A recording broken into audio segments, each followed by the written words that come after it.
கிருஷ்ணகிரி மாவட்டம் பர்கூர் அருகே தேசிய நெடுஞ்சாலையில் சாலையோர மின்கம்பத்தில் எர்டிகா கார் மோதி கவிழ்ந்த விபத்தில் 2 உயிரிழந்தனர்.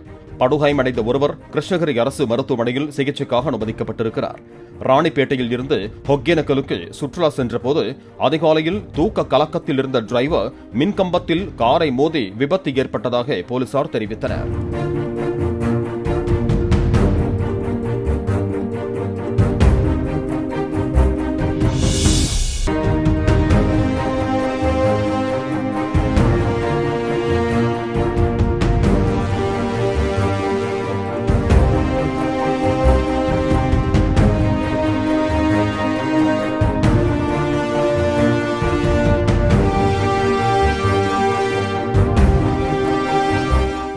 பிளே ஸ்டோர் மற்றும் ஆப் ஸ்டோரில் இருந்து பாலிமர் செயலியை QR கோடு மூலம் பதிவிறக்கம் செய்யுங்கள்.